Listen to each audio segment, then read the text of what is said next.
Hello. Whoa, what is Welcome to the this? Sorry, I didn't mean to cut you off. Welcome to the Pinfall Podcast. I'm your host Liz, and this is your co-host Marcus.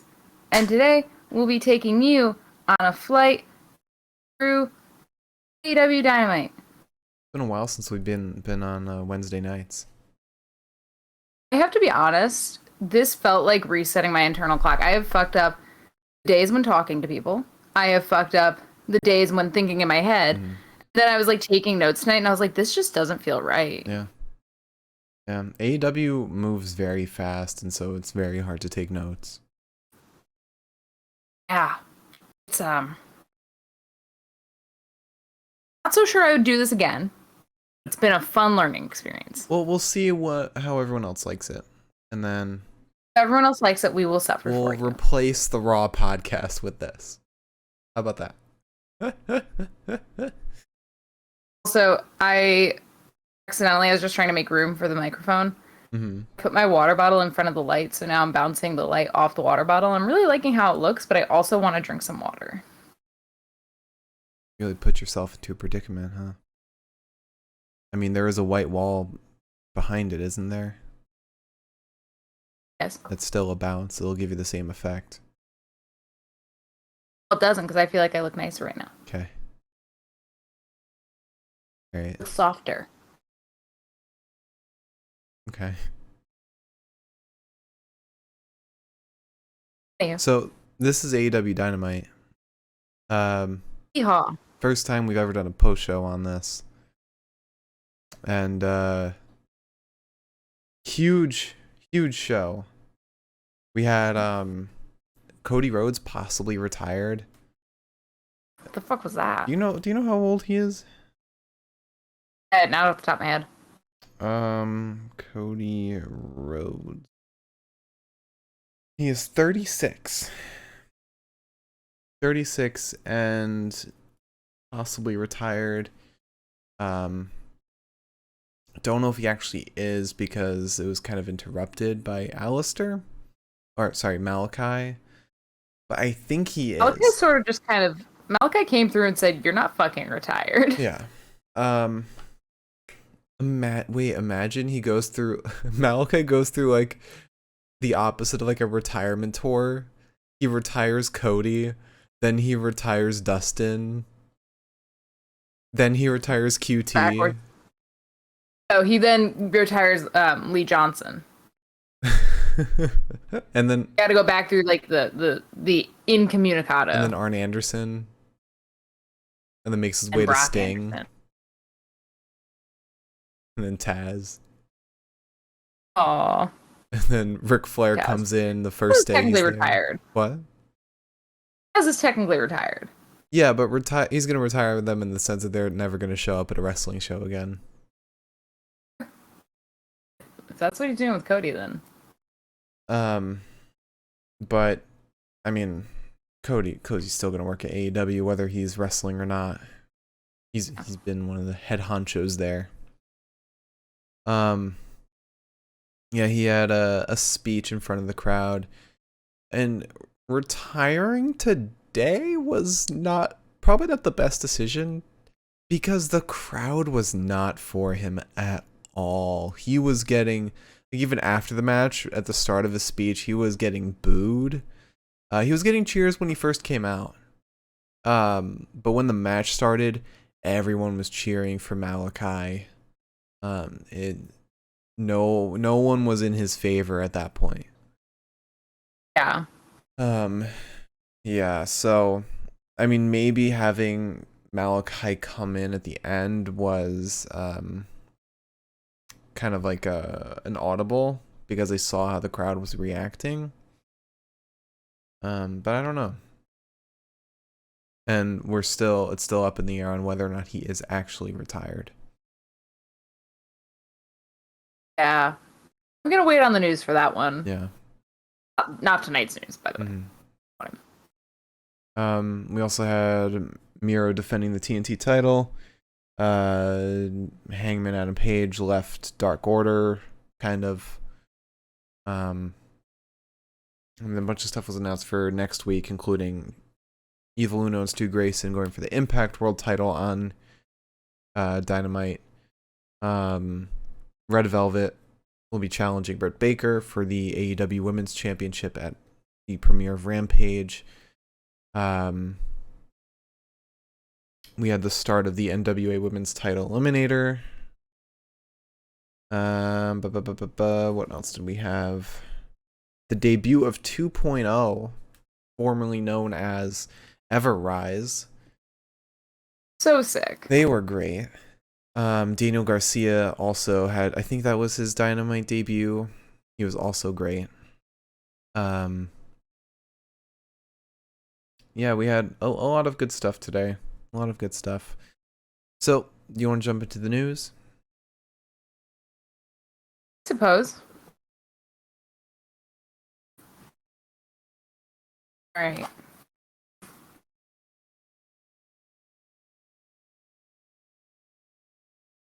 So first things first, I guess since this is AEW, we'll do WWE news last. You mean first? Yes. Because Well, first. yeah. Right. With that said, WWE apparently an Olympic gold medalist.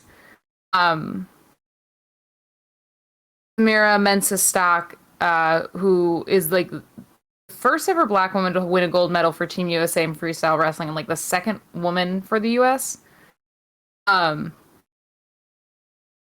She said that she would love to and feels that she could do WWE. I'm just like, don't do it. You don't wanna. You think you wanna. But you don't. Yeah.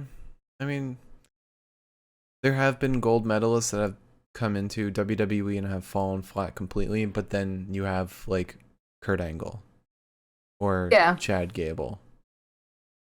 It'd be cool to see her do it. Yeah. Sure.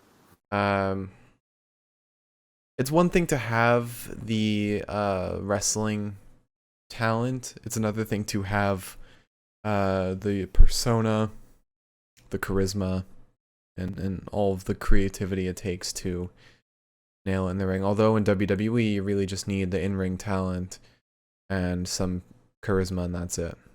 Because that's what they look for now. They don't look for that creativity. I do wonder what freestyle wrestling looks like. I don't know. But one thing I've never seen in the Olympics.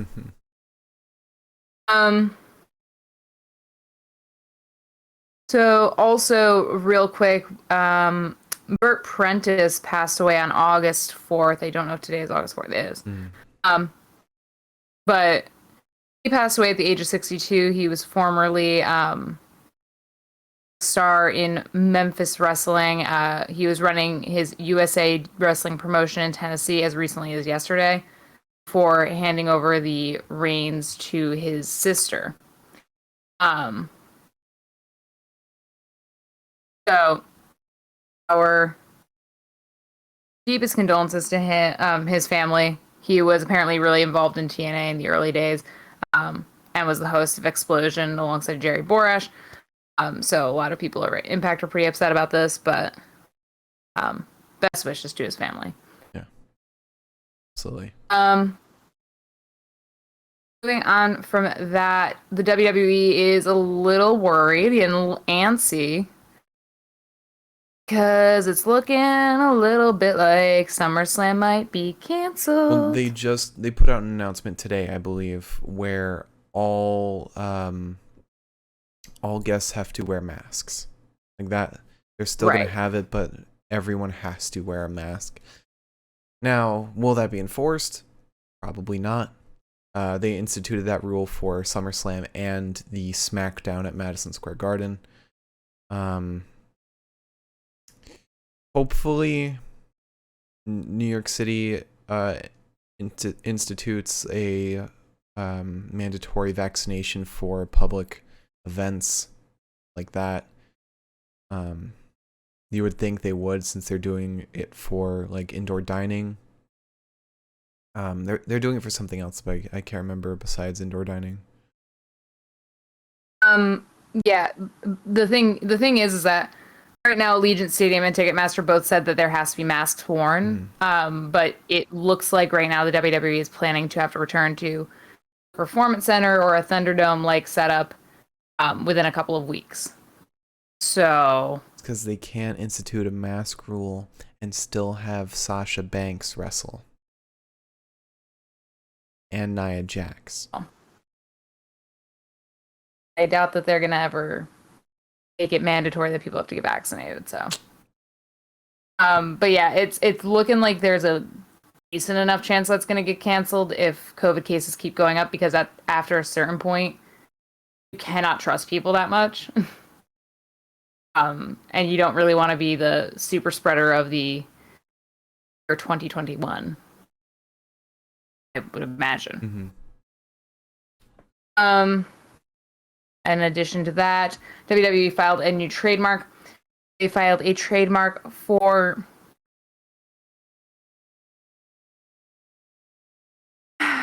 Sunray. Sunray?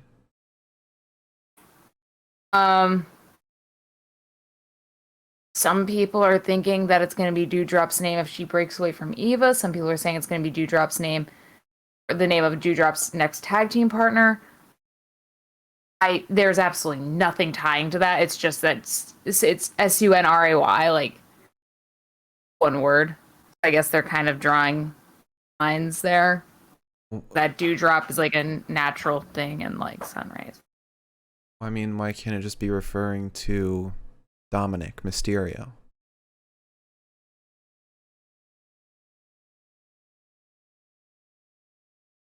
You happy with yourself today? I mean, I can't see how it's spelt, so. Sunray, goofball. I mean, that could be what Eva Marie decides to call herself. But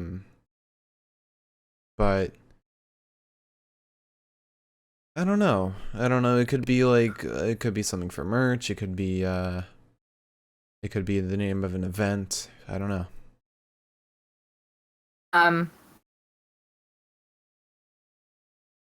Yeah, it's supposed to be for wrestling exhibitions and performances by a professional wrestler and entertainer. So I guess it's going to be a person. Could be just some small talent's name. It could be literal bullshit that like you're just creating for somebody. Could be Shane McMahon's new persona, his luchador persona.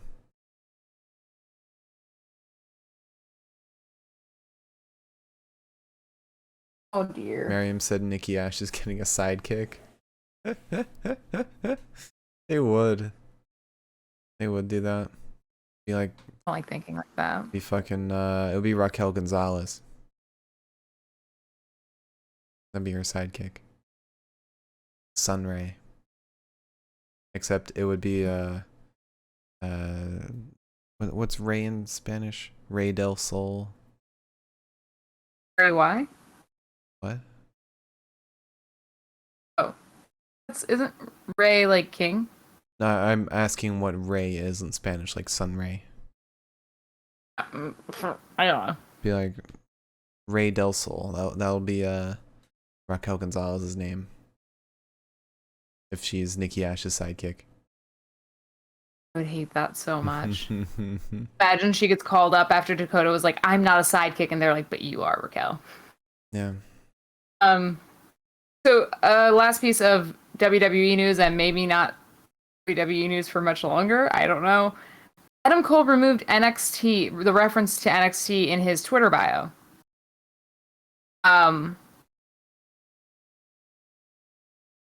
He could just be going to the main roster. Could be, because it changed to. Naturally, it doesn't show up here. It changed to top of any brand promotion that I'm a part of, or brand / company that I'm a part of. I was like, uh-oh. be going to the main roster, though. That's fair. I mean, hopefully he's not going to the main roster and he's becoming a free agent because he'd be way more successful anywhere else than on the main roster, because it's like, you know, on the main roster what's going to happen to you. You know for a fact Vince is going to sideline you because you're cruiserweight or light heavyweight, and you're gonna end up like Ricochet. You're gonna end up like Cedric, like Mustafa. Although Mustafa's in a great story right now, but he's gonna be one of those guys. But if he goes to other promotions, AEW, Impact, NJPW, whatever, he's gonna be a major player. 100%. He knows his worth. He knows that there's a lot of other people in AEW right now, especially, that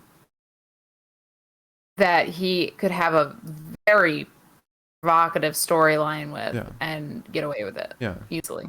And he has a lot of good friends over at AEW, with Kenny and the Young Bucks. And, I mean, his fiancée is also there. Girlfriend.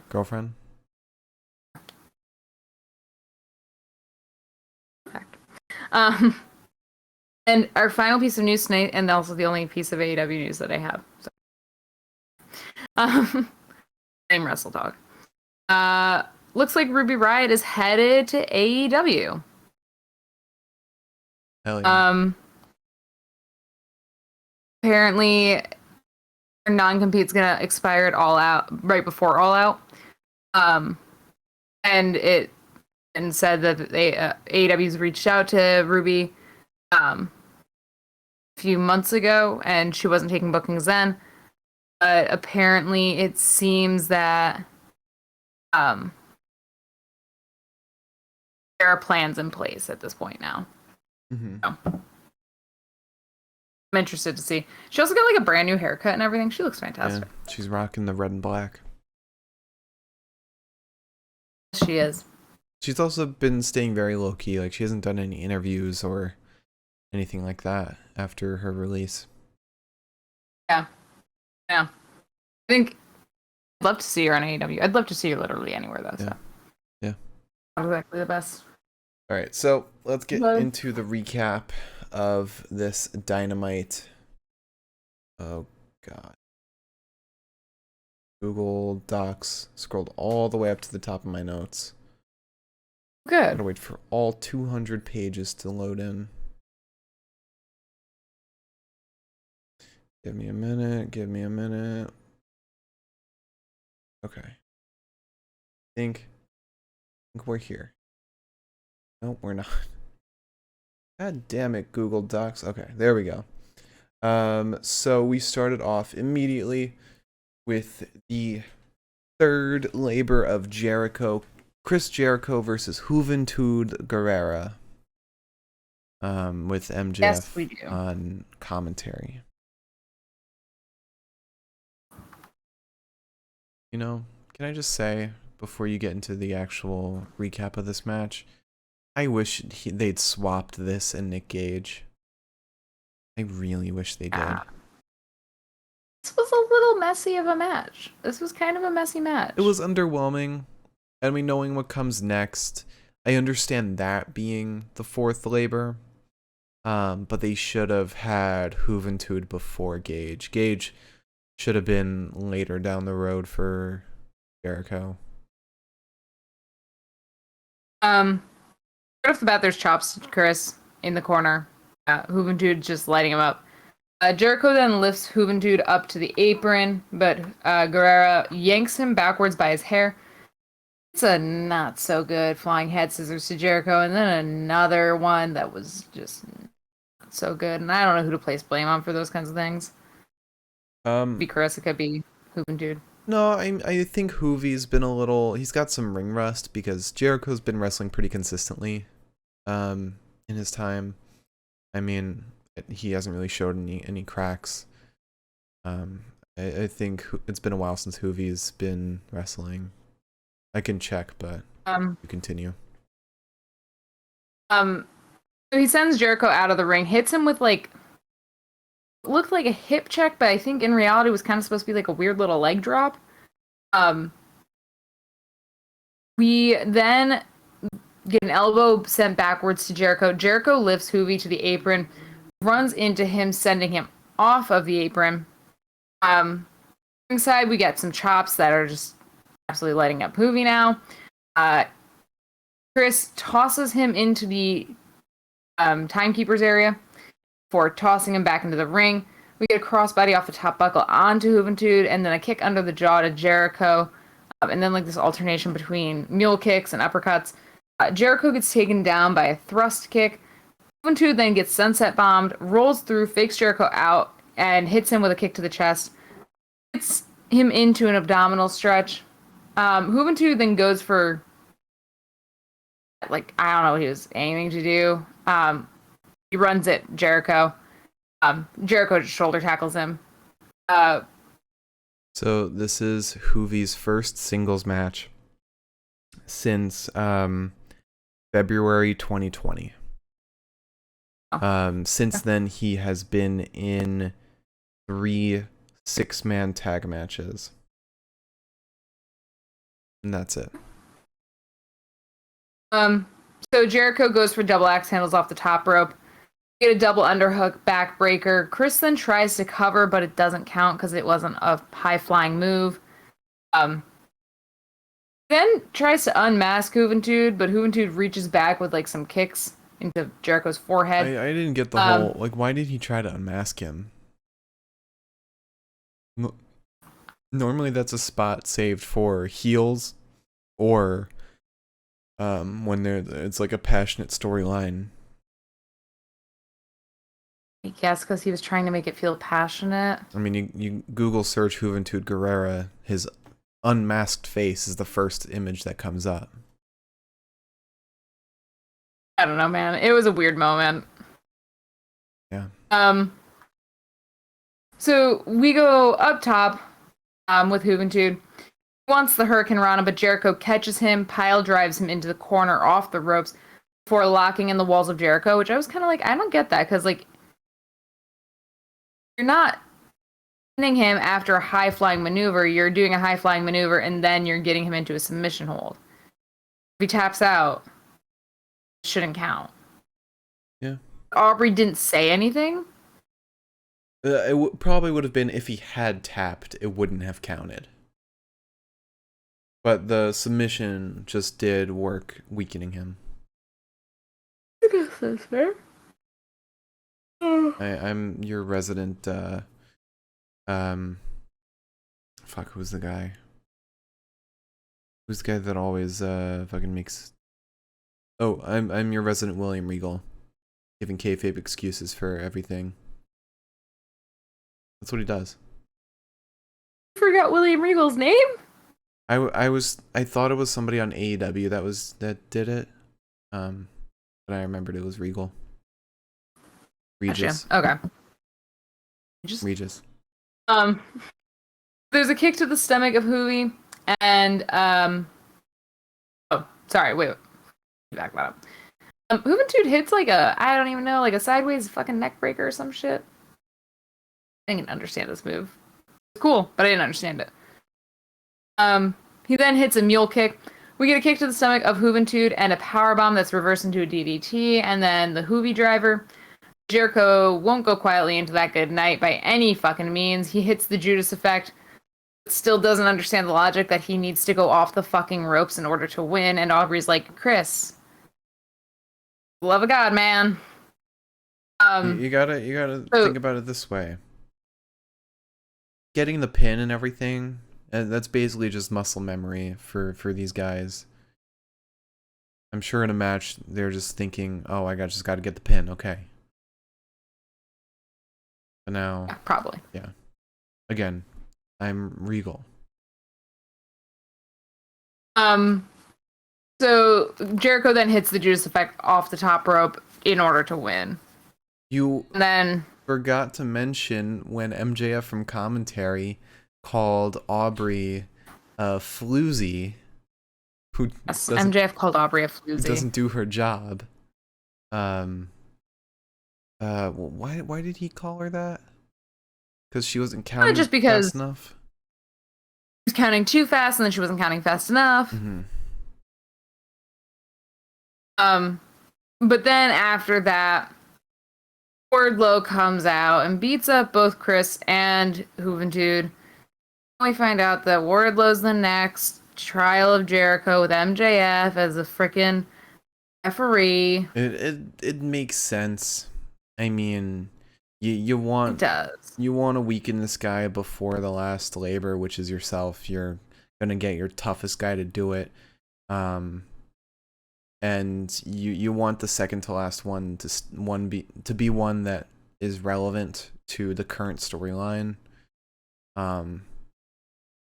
I would have preferred if he had someone from the inner circle fight him, like Sammy Guevara, have a match with him, and like have Tony Khan come out and say that he has to fight, otherwise he's fired or something. I don't know, or Chris doesn't get through. It's a little underwhelming, but yeah, it makes sense. But MJF is going to be on ringside for that match, and he's probably going to be wearing some stupid ass ref gear. Oh my God, do you think he's gonna have like a little referee suit? With the scarf. Oh, little Burberry ref costume. But MJF, I just want to say, is like the perfect heel in terms of crowd response, because everybody fucking hates him. Like, he is incredibly unlikable and punchable, but he's such a compelling heel that he never gets what chanted. He never gets the bad reactions that are saved for people who aren't good at being heels but are still hated. Like, everyone still is compelled by what he's saying, but they're still marking out for him.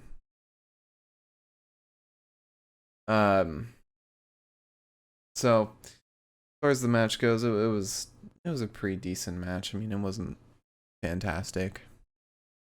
Yeah. After that, we had an interview with the Lucha Bros. Alex Abrahante says Pac should have been here.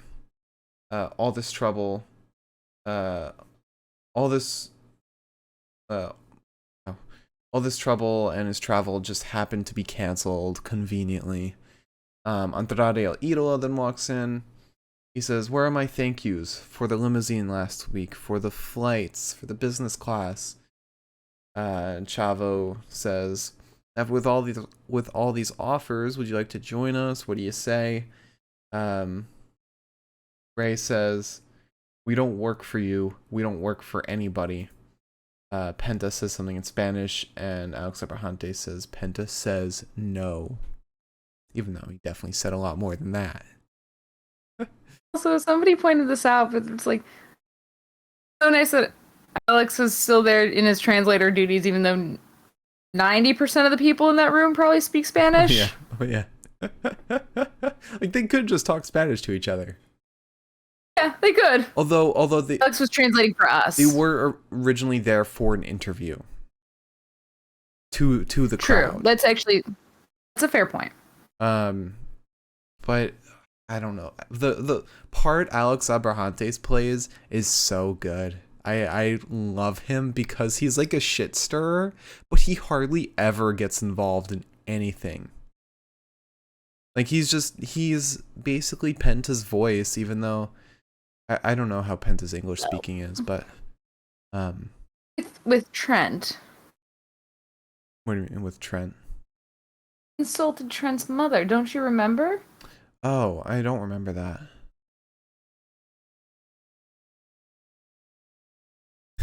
I don't remember that.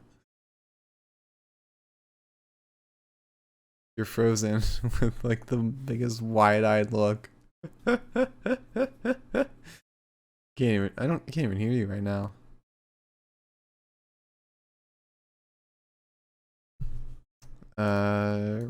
You still here? Can you still hear me? Oh, lost her.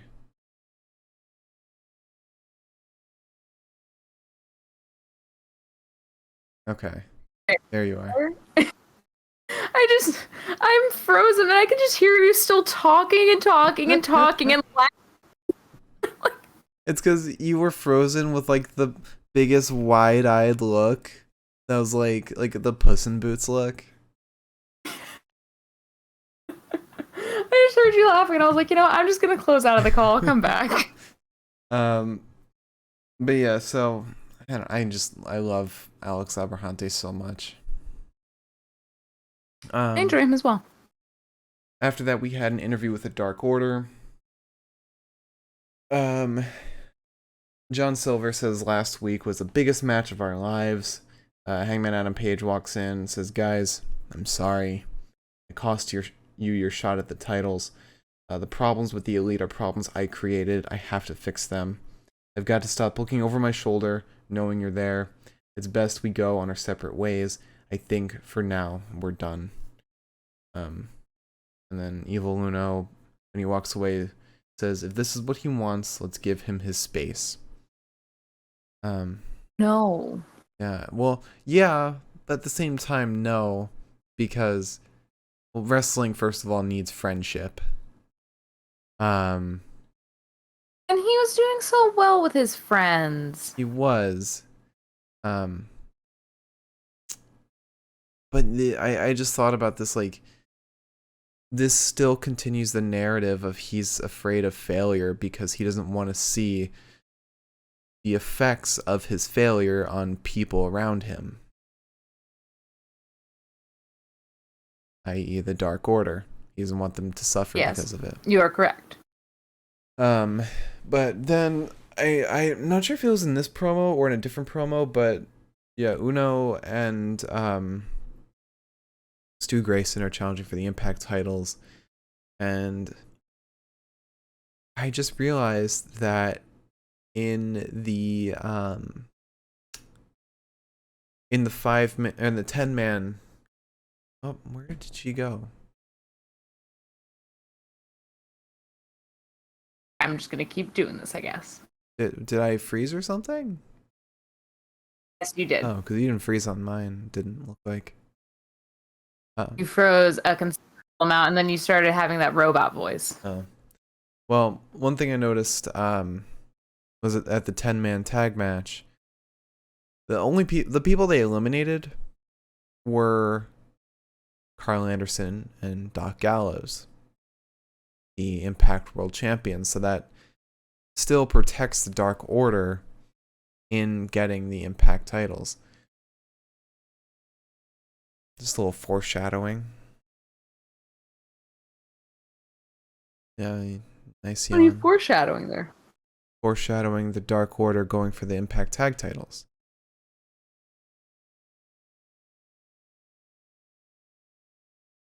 Okay. I guess I get that. Yeah. That makes sense. Considering Carl and Doc were the only two that got eliminated. Although I think one of the Jacksons one of the Young Bucks was eliminated too, right? By Paige. I think so. I believe so. But after that, we have the 6-man tag match between Daniel Garcia and 2.0 versus Jon Moxley, Eddie Kingston, and Darby Allin. What a fucking match this was. Mm-hmm. All right. So, Darby versus Daniel. They lock up real fucking quick. To be real honest with you, I couldn't keep up with the goddamn thing they did. Matt Lee gets in, punches Darby. Eddie gets in after that. And also after Darby jabs at Matt. We should mention that Everrise, their new names. Matt Martell is now Matt Lee, and Chase Parker is now Jeff Parker. Which sucks. I like Chase. That was cuter. Keeping Matt and Parker. Matt Parker. Matt Parker. The real Everrise. Yeah. Also, by the way, they're wearing the same gear that they wore when they were Everrise. And like where it says the show, it's the same font that Everrise was in. I love it. Yeah. Nothing has changed. Yeah. So Eddie Kingston gets in. Matt slaps Eddie, and Eddie just fucking off to the fucking races. He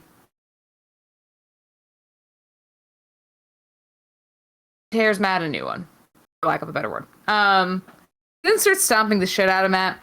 The ref, however, becomes distracted by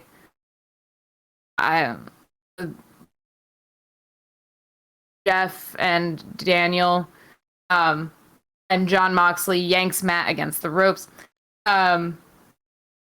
Chase then knees Kingston. Not Chase, rats. Jeff gets in, knees Kingston. Matt gets a chop block on Kingston. I fucked that up entirely, so you're not the only one who's fucking things up. Jeff knees Kingston. Matt gets a chop block on Eddie. Jeff gets in. He and Kingston clothesline each other. Daniel then kicks Eddie in the leg. Moxley takes Daniel down, though, as he stands ringside. Eddie then sends Parker out, and Matt comes to his rescue and helps him up. And standing in front of them is the one and only Stang. Standing there. Yeah, and then he marks the fuck out. Yeah, Matt loses his absolute shit, and he's like, oh my god. Then Darby Allin flies out onto Matt, just slamming him into the barricade. We get an enziguri to Parker, and then Moxley gets in, Garcia gets in. Moxley just sends Garcia out of the fucking ring. He sends Jeff out. There's a German suplex to Matt, and then like a near brain buster. I can't really explain what it was. High up on the neck breaker, I guess. Parker goes to see himself out of the ring after a certain point. He's just like, I see you guys. But he gets fucking clobbered by Eddie. We then get the paradigm shift from Moxley and a coffin drop from Darby for the team of Kingston, Moxley, and Darby to win this match. Mind you, that was all on Daniel Garcia. Right. What a debut for 2.0. Like, almost immediately going on Dynamite. Actually, immediately going on Dynamite. Yeah, and also, like, getting to wrestle with such big names, like, I think that's pretty impressive. Yeah. Well, I think they brought them in so quick so that they could have the show on Dynamite. Have it, Yeah. fit. Yeah. After that, we get a little vignette featuring Brian Cage and Team Taz. They're kind of just going back and forth, talking about, Paige and what happened. After that, we get the Elite partying backstage. They're passing around a basketball, which I guess is how they party. Doc Gallows is the massive fucking Ric Flair robe. Because that's the theme of tonight. Doc Gallows says, Dark Order, you want a shot for the Impact Tag Team title next week. It'll be the same thing as last week in the 10-man tag. Nick Jackson says, after last week, I have to ask the question, but there is no one else. But is there no one else? And then Nick Jackson says, I can answer that. No, there's nobody left. We have proven we are collectively the greatest group of world champions. They'll have to bury us with these belts. Kenny says, Hangman, you had the crowd rooting for you. No matter how many times you had us reeling, you blew it. You're all alone. Those fans have no main event anymore. Retiring champions cut the net down. And so Brandon Cutler goes up and cuts the net off the basketball hoop. And they continue their celebrating. And then we get Christian Cage versus The Blade. Yes. All right. Pretty. I don't know. This was a pretty extensive match. Okay. So Christian just attacks the Blade off the bat. The Blade gets the upper hand, though, after Cage gets back into the ring. He kind of wants to choke Christian with Christian's shirt, but Cage tackles the Blade, and then starts running after him as he escapes to ringside, but Bunny sidelines Cage. Cage, however, hears the Blade as he returns around the other side and slugs him before launching him into the barricade. Cage then goes up top, but the Bunny tries to pull him down, and then my darling wife, Layla Hirsch, comes out, stops the Bunny. We get a reverse DDT to Blade after Blade attempts to drag Cage off the ropes. Cage then dropped across the top rope, and this kind of gives the Blade the upper hand. He starts stomping Cage and hits a whole knee to the face. Christian, however, sidesteps the Blade as he's running towards him, sending him into the ring post.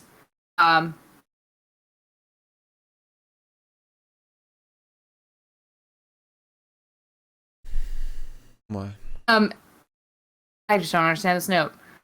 Christian then flies over the ring post onto Blade. They start exchanging some blows.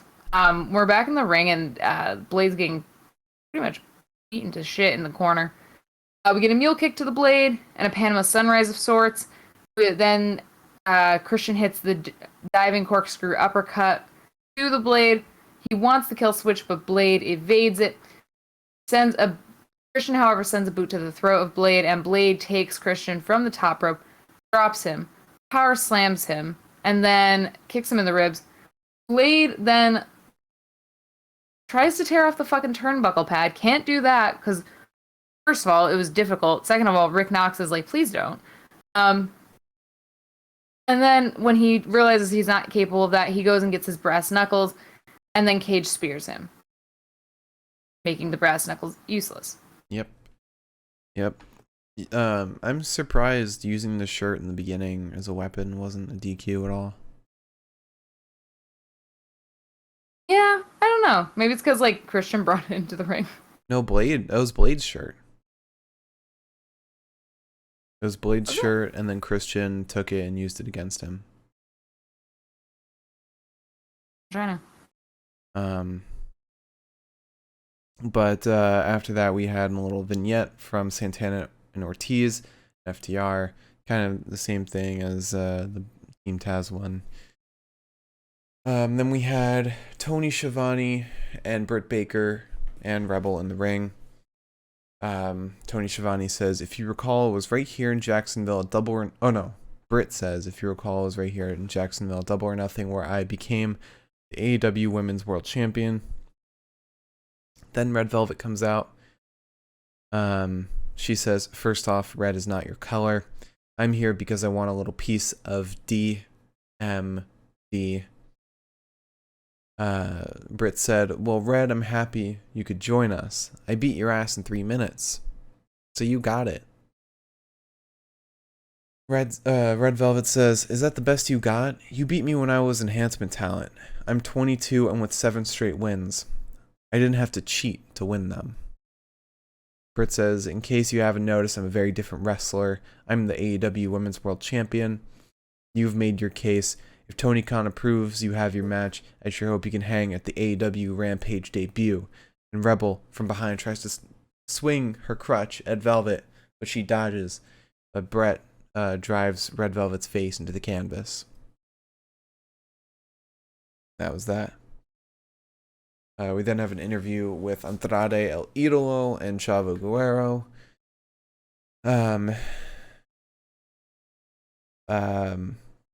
Chavo walks in and says, I know the Lucha Bros didn't work for you. I have someone who will, though. And he brings in Fuego del Sol. He says, Andrade needs you to shine his shoes. Fuego's like, what? No, I thought you wanted me to wrestle.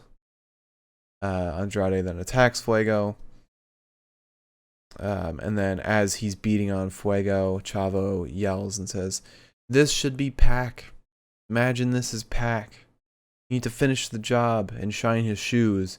If you keep working for Pac, Lucha Bros, you will never be champions ever. Then we get Adam Page in the ring. Before he can really finish his sentence, the Elite walks out. He says, Matt, Nick, I'm glad you're here. There's something I've needed to say to you for a while. Kenny says, whoa, do you mind? Let's step in the ring. Hey, Hanger, I see what you're trying to do. Trying to make new friends, trying to find self-worth, trying to make a plea to rejoin the elite. Paige said, that's the last thing I'm here to do. Kenny says, considering your recent failures, you're just like all these people. You're try-hard. We've stayed up late at night, all night long, thinking about maybe forgiving your sins. Then when I think about what the elite was and what they are today, you kind of don't fit the bill. Look at me in my eyes. Cowboy or not, the elite does not have any losers in our group. We don't have failures in our group. So is Brandon Cutler not part of your group anymore? Ooh, yikes. Paige hits Kenny, but the elite beats up Adam Page. The Good Brothers give a magic killer to Paige. Dark Order runs out, but Uno and Stu stop them from getting involved. They leave, but the Young Bucks then give BTE triggers to Paige in the middle of the ring, I think a set of 3. And Kenny yells at them to don't stop, but then Frankie Kazarian comes out and attacks everyone, but the elite fends them off.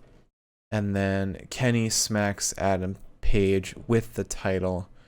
Did he get off One Winged Angel, or was it just the title?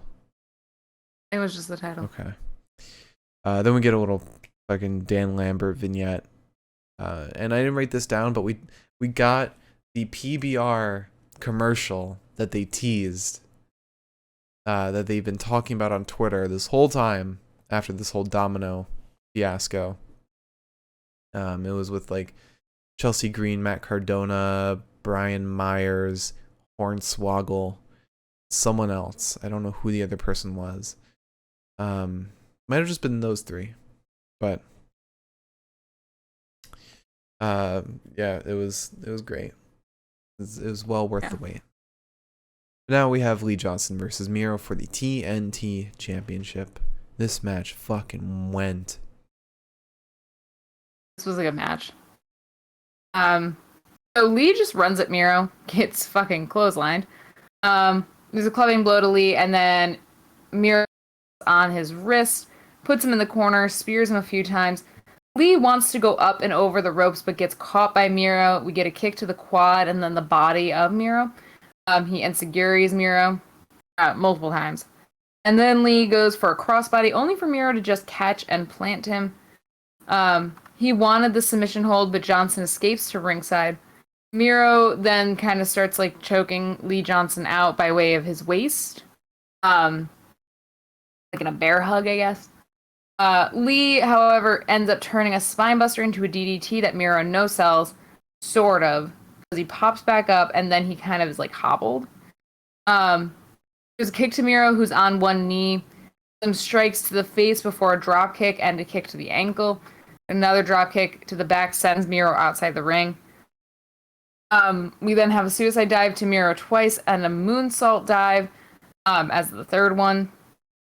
Miro goes to catch him, but Lee kind of crumples him. Lee then goes up top, crossbodies down onto Miro successfully, but Miro's starting to get angrier and angrier. Lee looks like he wants to like clothesline Miro, but he can't quite. There's a release German suplex to Johnson, but Johnson lands on his feet, super kicks the chin of Miro 4 times. He goes for a 5th. Miro tosses him into the buckles. But then Lee dodges him as he charges at him. He dodges Miro as he charges at him. And finally gets the 5th super kick to Miro. Frog splashes down onto him. And Miro kicks out. And then Miro comes up holding Lee by the throat. There's an enziguri Miro who's still kind of rocked. And then Lee sort of almost kind of maybe-ish, kind of maybe lifts Miro. Miro sort of slides down the back of Lee, and then shoves him into the rope, super kicks him on the rebound, and finally gets his finisher in. And, well, that's that. This match was so good because Miro is a genius seller. Like, his selling was amazing. Yeah. And just like the storytelling that they threw over commentary, like Lee Johnson is not going to win this with strikes. He's got to do something else. He's got to take Miro off the ground. And then he tried to do that. It didn't work. But the strikes, he did a little something. Did a little something until they didn't. It was wonderful. Yeah, it was a good match. It was really exciting. Could have done with it being a little longer. But still great. Then we had an interview with Christian Cage. He is told he's the new #1 contender. And he's asked about if he's going to help Layla Hirsch after she helped him in his match. He says, I appreciate Layla's help. I offered to go out there, but she said, thank you for being a friend. Travel down the road and back again. She didn't actually say that, but she said thanks, but I already have best friends. But I already have best friends. Wink, wink. It's put me in a good mood. I didn't come here to slap my chest and have feel-good moments. I came to take what was taken from me 7 years ago, to win championships. I'm better than good. I'm elite. Wink, wink, wink, wink, wink. Whole promo was fucking just him blinking his eyes. God. But I am excited to see Kenny versus Christian. That'll be a fantastic match. Yeah. I definitely think so. I hope at some point we can come back around to Pac versus Kenny or Orange versus Kenny in singles. At very least Orange. I'm just putting my effort into hoping that Jungle Boy doesn't turn on Christian. I think it'll be Christian turns Luchasaurus on Jungle Boy. And Marco will probably go with Jungle Boy. Pain. Although Marco could go either way. I'm not sure where he'd go. Then we had the Bunny versus Layla Hirsch in the NWA Women's Championship Eliminator match. This was just made for Elizabeth. We had the Bunny, and then we had Layla Hirsch, and then we had Camille. I don't know anything about Camille. I just know that this is your first time seeing Camille. She is, also, something to look at. For those who were interested in Malachi Black's Walkout, that song is Ogentroost by Amun-Ra. Ogentroost by Amun-Ra. Good ass Walkout. Oh, me froze again. It's always the weirdest faces she freezes. She's in better shape than Adam Cole and half the NXT roster. Oh god, she's gone. Ooh. Had a scary moment there. Yeah. I disconnected and I reconnected and then it wasn't loading anything and I was like, oh no. Well, anyway. Yeah. So Layla falls with the bunny's arm in her clutches, then dives out onto an escaping bunny, tosses her into the buckles, and then sets to dismantling her arm just a little bit. It gets to the point where Rick Knox has to like literally come between them, like kind of like fucking like limbos underneath their arms. Bunny hits a backstabber onto Layla and then drop kicks Layla ringside. This is when we see Camille for the first time. Both ladies go up top. There's a superplex to Layla. Chris, who is ringside, is near Nyla Rose, who's also ringside. They're fucking exchanging glances. We get a knee to the midsection of Layla, a German suplex to the bunny twice, and then a running forearm, and then double knees to the face of the bunny. Hirsch gets the cross armbar onto Bunny, and Bunny nearly turns it against her by stacking her up. Hirsch kicks out. We get a knee strike to the face of Bunny, and a moonsault that Layla misses. Bunny takes advantage of this with a super kick and a Death Valley driver. But Hirsch gets the arm breaker. Bunny works pretty fucking hard to avoid letting her get it locked in. But Layla manages to maneuver it. She gets the full armbar. Bunny taps. Layla Hirsch is going to fight Camille for the NWA title. And it is amazing because Camille is fucking tall. And Layla Hirsch is literally not. You could probably put 2 Layla Hirsches and make a Camille. Mm-hmm. Yeah. No offense to no offense to short folk. Alright, so after that we had Jade Cargill and a Mark Sterling promo. And this is immediately after you said, why isn't Jade Cargill wrestling right now? Mark Sterling says she hasn't been wrestling because we've been signing her to brands and seeing interest in Hollywood. Improving that Jade Cargill brand. We're back in AEW ready to wrestle. She has a big return match in Elevation. Jade Cargill just says, I'm that bitch. I'm just tired of the I'm that bitch. Am I the only one? I like it as a slogan, but like it is kind of frustrating that it's her slogan when they're not like letting her do anything of significant value. How many times has she said it, and how many times has she wrestled? Like that. Those are the statistics I want to know right now. But after that, we had the main event. Malachi Black in his debut versus Cody Rhodes, the American Nightmare. Malachi Black's walkout is really funny when you think about being a clumsy person, because he's in pitch darkness for such an extended period of time that my head was just like expecting to hear like a tumble or something. He definitely keeps his eyes closed when like the light's on him. That way when he walks out, his eyes are adjusted so he can see. That would make sense. Or he just has a flashlight and he's just going through like like a movie theater attendant. Yeah. Alright, so Cody goes for a dragon screw, but Malachi blocks it. He kicks Cody in the knee, and Cody immediately is like fucking hobbled. Cody sends an elbow back into Malachi's face, but Malachi still hits the ankle pick into a knee bar.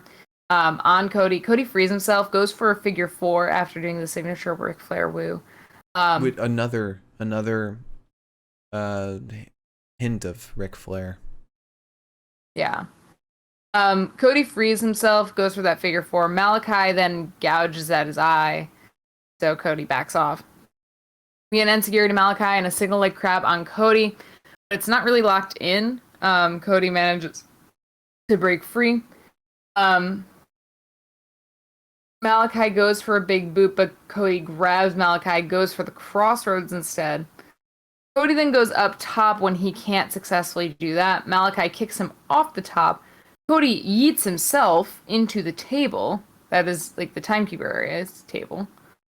And then once we're back in the ring, we get a black mass, and Malachi just like stands on him to pin him, and it was the most incredible thing I've ever seen.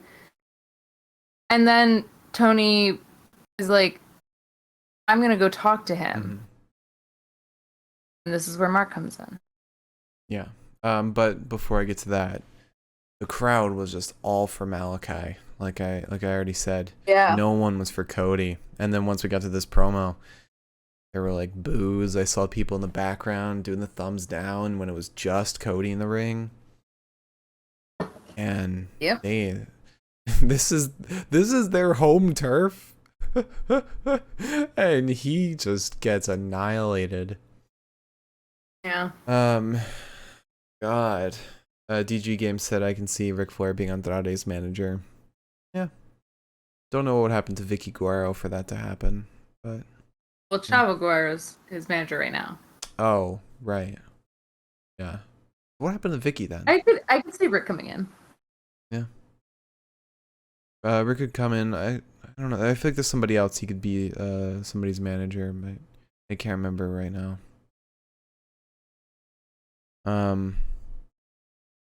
But so Tony Schiavone gets in the ring with Cody, asks if he's okay, and then Cody gets up, says, "Legacy is a funny thing. When I got into wrestling at 15, I was a ref. All I wanted to do was win the title they took away from my daddy. All right. Goals change, time flies. An unprecedented thing happened. 3 years ago, people laughed at us when we said we were going to be a revolution. Now it's commonplace. This is a destination viewing. We set this table, and now maybe some new people can eat. For 3 years, my face has been on everything. Maybe some outside interest came my way. To me, this is the AEW amphitheater. There is no better place. There's no better place than here. I say this with zero bitterness. I thank you guys so much. I love you guys so incredibly much." And he starts taking off his boots. And we're like, oh, okay. So he is retiring. 36. Which, that's the American dream right there. That's the American dream, retiring at 36. There we go. Cody, you're finally living your namesake. But then Aleister Black comes in and attacks Cody from behind with a black mass. No, he attacks him from behind with that crutch. Oh, with the crutch, right. I wrote that down, yet I said black mass. Proving that he, Malachi Black, is the true American nightmare. Because he is the reality that hits you when you can't actually retire ever. He's the reality that hits you when you look at your retirement account and you're like, that's supposed to last me how long? Oh, honey, you have a retirement account? What's it like? Mark, unlike you, I don't just stuff my goods and my treasures under the mattress. Yeah. Stow them away for winter. It's a fire hazard. DG Games asked, did Chavo cut his trademark Eddie Guerrero promo yet? I mean, we didn't see the episode where he debuted. But he hasn't since then. He might have cut it in that episode, but he hasn't since then. I think we saw his debut episode, and I haven't seen that promo yet. I think so. Yeah. I don't know why I think this, but I do. In the deepest parts of my soul. No, we didn't, because that's a Texas Deathmatch episode. We haven't seen that. Well, heck. Now I look like a fool. All right, so let's get into the best of the night. After our best of the night, we'll be having our question segment. If you're watching on Twitter. If you're watching on Twitch, wow, I did not get myself some water, and I really needed that. If you're watching on Twitch, leave a question in the chat, and we'll get to it after the best of the night, just so it's there for when we get to it. All right, so promo of the night. God, I almost want to give it to like Cody's fake retirement, just because of like the crack shot ending. And Cody just being a fucking drama queen. Let's see. There's the Jade Cargill, Mark Sterling stuff. Christian Cage's interview, which is kind of lame. Oh, there's Adam Page with the Elite in the ring. That was really good. But was that the best? I'm not sure. Andrade and Chavo in an interview with Fuego del Sol. Tony Schiavone and Britt Baker, that was fine. The Elite partying, that was fun.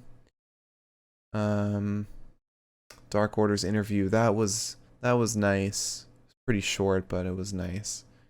And the Lucha Bros interview, which was fine. I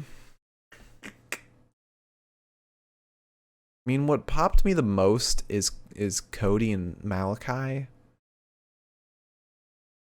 But if we're talking overall quality, through and through, it was Paige and the Elite. That popped me a bit, so I'm gonna go with Adam Page and the Elite face off. I'll go with that too. Cool. All right, so wrestler of the night. I have no idea. I think I know who I'm gonna pick, but I'm not sure.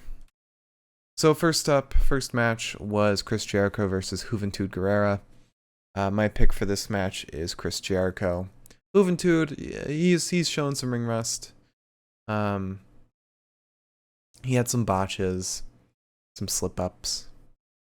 But Jericho was pretty consistent through the match.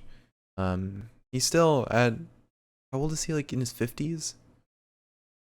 60?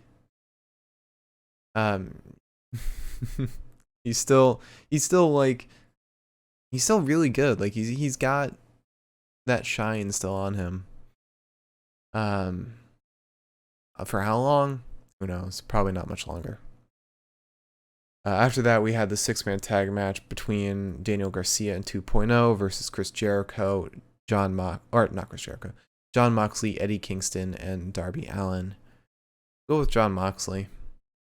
He had the most offense to give off, and he was probably the most fun to watch in the ring.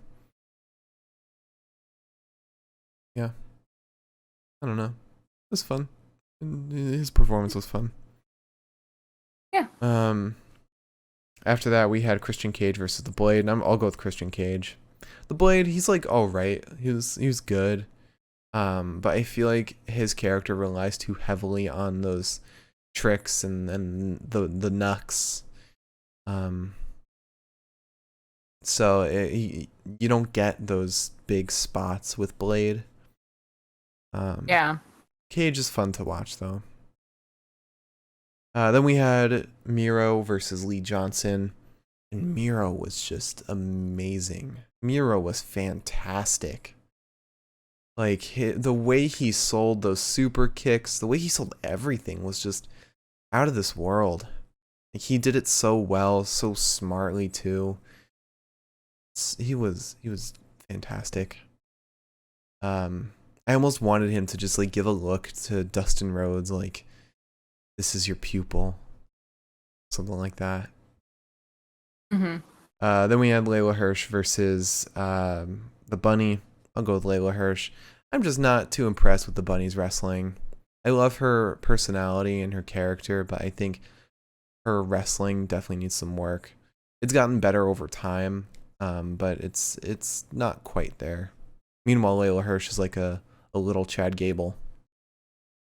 She's fucking fantastic. And then finally, Cody Rhodes versus Malachi Black. Gotta go with Malachi. I mean, it was a squash, but Malachi was fucking awesome. It was great seeing his character. He is something else. I can't wait for some huge stuff. Oh my god. I wish we could see a little more of his wrestling. We got a great sense of his character, but we didn't get too much of his wrestling in this just because of how short of a match it was. But yeah, he was great. So my pick for Wrestler of the Night, it's gonna be Miro. Oh no, did she freeze? Did she cut out? Oh no, it's horrible timing. Oh my god. Well, she better come back. Oh, well. This just leaves more time for you guys to ask some questions. There we go.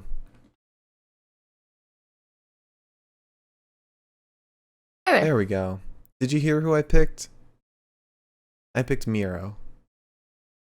I will agree with you on that. I thought that Miro was really impressive. and really fun to watch. Perfect. Great. Also, he made me really feel like he was about to lose the match. So Yeah. Yeah. He was very much selling that David and Goliath kind of match. yeah, He's fully embracing that massive character. Yeah. I don't think it's quite Twitch doesn't like us, Miriam. I think it's more Discord doesn't like us. For no, AEW. Discord doesn't like Liz. Let's start there. I mean, I'm freezing for you, right? Right. So it could be either one. We don't know. Because like sometimes if I wait it out, you come back. Mm-hmm. But then when it's like this kind of stuff where I need to know what the fuck you're saying, Mm-hmm. I'm like, Yeah. it's like those T-Mobile commercials where it's like the people talking in the phone, but they've got really crappy connections. Mm-hmm. That's how I feel. I think it's because Eldon's streaming. I think that's taken away. I'm gonna go fight him. Yeah, go fight him. All right, so match of the night now. After we picked Miro, I'm gonna go from least favorite to my favorite match, and Liz will say if she agrees with the best one or with the whole list. So least favorite with a 5 out of 10, Bunny versus Layla Hirsch. Would have been a lot better if it was more two-sided and wasn't just Layla Hirsch giving most of the offense. But it was still a decently fun match. After that, another 5 out of 10, Chris Jericho versus Juventud Guerrera. It didn't have, like, coming out of the Jericho Gage match, you expected something pretty big. Something like huge in story. Something rich. And this was just underwhelming. Juventud showed that ring rust, but Jericho was good. But I could see why they sucked this as the first match today. Mm-hmm. Then with a 6 out of 10, Christian Cage versus The Blade. It was a pretty fun match. It was fun. Christian was fun to watch. Had some good spots. That's really it. Then 6 out of 10, Daniel Garcia and 2.0 versus John Moxley, Eddie Kingston, Darby Allin. Yeah, it was just a fun match. Had some good spots. Had Matt Lee with that interaction, like just marking out to Sting. That was great. Had some great moments like that. That was really it. No idea why the match happened in the first place, but next up, 7 out of 10, Malachi Black versus Cody Rhodes. This match was a lot of fun. Great introduction for Malachi. The whole atmosphere of this match was fantastic. The finish was great too. The post-match stuff was great. Obviously, would have loved it if it had been longer. You know, have it actually be more of a competition rather than just a squash. But still, great debut for Malachi. And then finally, my pick for match of the night with a 7 out of 10, Lee Johnson versus Miro. It was super fun. The storytelling was fantastic in it. Would have loved it if it was longer, but it was still so good. Both Miro and Lee Johnson were putting in fantastic work. I love Lee Johnson as kind of this voiceless protagonist, this voiceless face. You never really hear him talk. Oh, I think Liz is frozen again.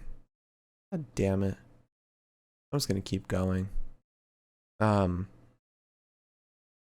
Miro is the massive Goliath heel, it all works so well. And yeah, just fantastic stuff all around in this match. I wonder if she will leave. There we go. There we go.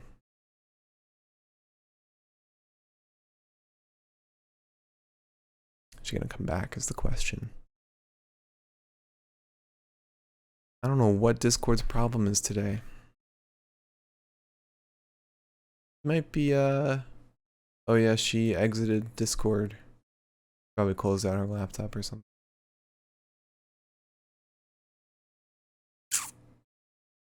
Oh, there we go. Can we get her back?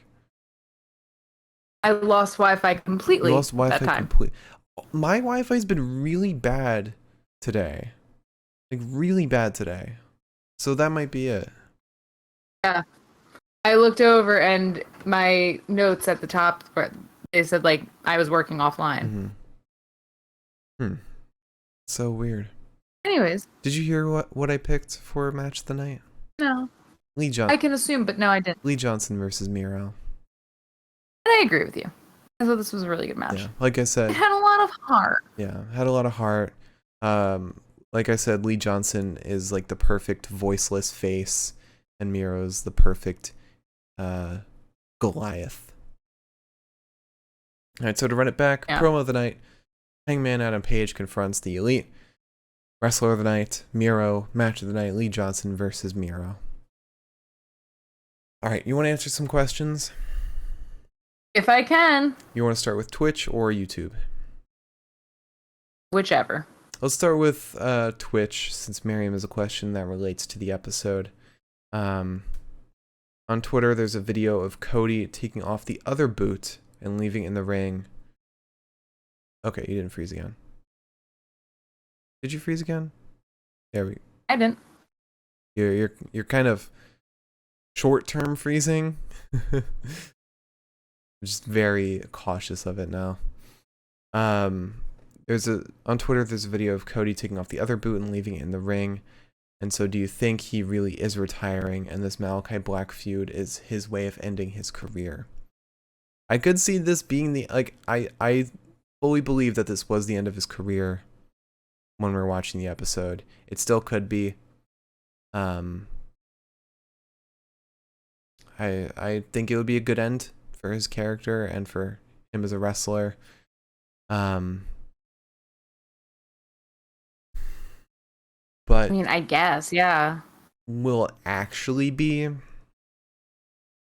I don't think so. I feel like he's just playing with our heartstrings. I feel like he's gonna come back in like a year or two. I think even sooner. Because he did just have that kid. Mm-hmm. So like, maybe he wants to be home with it. I don't know what it is. I mean, they had the gender reveal on Dynamite. I don't know what it is. I think it's a girl. A girl? I don't know.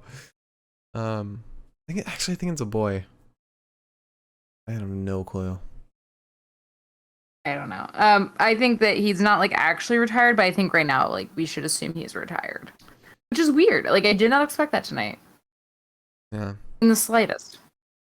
Yeah. Yeah. Actually, yeah. No, I do think he's retired now. Which is very weird. I wonder if Dustin Rhodes will take over in this feud. I feel like that'd be really cool. I feel like Dustin Rhodes just standing there like, retiring? Okay. You're 20 years younger than me. What are you doing? But yeah, I think he's retired. I would love it so much if Malachi went on just a retiring spree and just retired Dustin Rhodes next. Keeps retiring these old guys. Retired Chris Jericho next. Who else is like a legend that's in AEW right now? Christian. He retired Christian. Oh my god, no. Like, not my sweet soccer dad. Retired Christian right before his title match.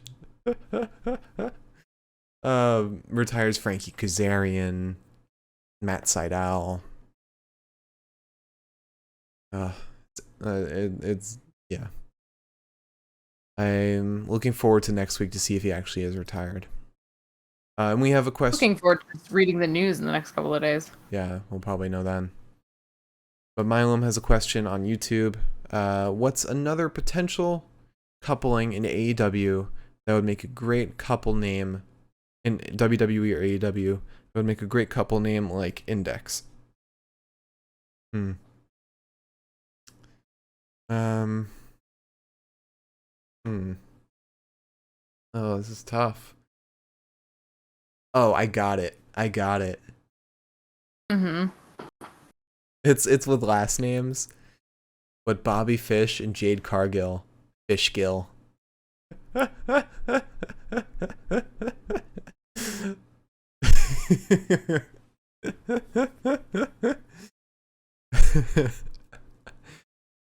All right. Okay. Or Bear Bronson and Brian Cage. Bear Cage.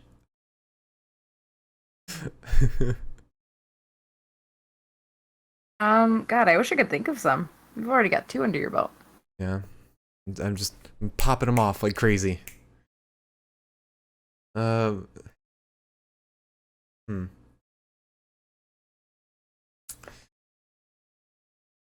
Oh, this is tough. I just have to think of more. Yeah, I think you do. I can't.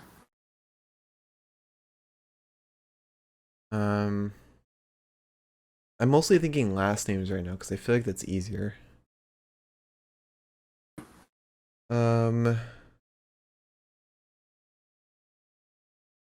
my god. I'm having so much trouble thinking.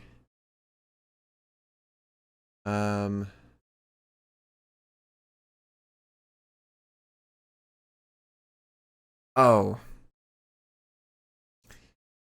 Are you there? Did you freeze? Mm-hmm. Okay. Rich Swan and Malachi Black. Black Swan. God damn it. That was a good one. That was a good one. I'll give you that. Alright, let me try and think of one more. Hmm.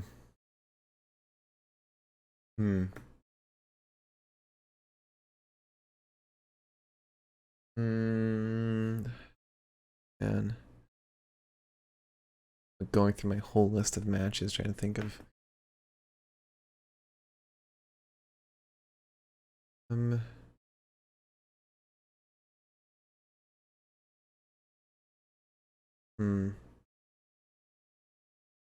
It helps you because you've got like a list of people. Yeah. Yeah. Huh. Like I keep having these matchups in my head that like when I actually put them together like is just gibberish. Um. Hmm. I mean, they got lucky with Index. Yeah. Really did. Oh. Oh my god, easy one. Orange Cassidy and Juice Robinson. Orange Juice. All right, and on that note, I think we're good here. All right. You want to close out the show? Yeah, sure. If you tuned in tonight, thank you so much. If you tuned in the future, thank you so much. We appreciate it. Happy August. Happy Leo season. Let us know if you enjoyed this Dynamite post show and if you want us to do this instead of our Raw post show. It's not next week. However,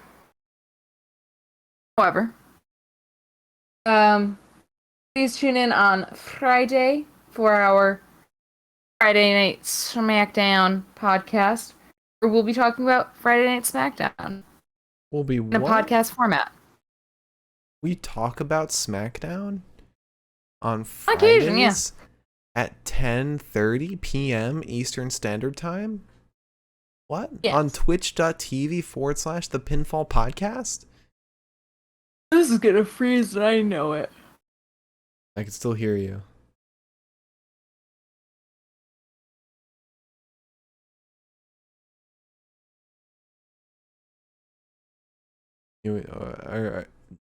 You have more? I finished. Oh, okay. Why would I have anything else to say? Okay. Thank you all so much for watching. Our YouTube is the Pinfall Podcast. You can see all of our past episodes there. Catch up on some wrestling. We also have our Cat Predict pay-per-views on there. If you're watching on YouTube and want to check out the live show, twitch.tv/The Pinfall Podcast. Follow and subscribe. We got a ton of emotes and some good stuff. If you're a subscriber, you can instantly get our previous episodes, the past 2 weeks of shows, without having to wait for me to put them on YouTube. Sometimes it falls behind. Like this one won't go up. It might not go up tomorrow. Who knows? But follow and subscribe. Our Twitter is at Pinfall Podcast. My Twitter is at the Mark Cameron. Liz is at Elaine23. And we'll see you on Friday for Friday Night SmackDown. Have a fantastic Thursday in the meantime, and we'll see you on Friday.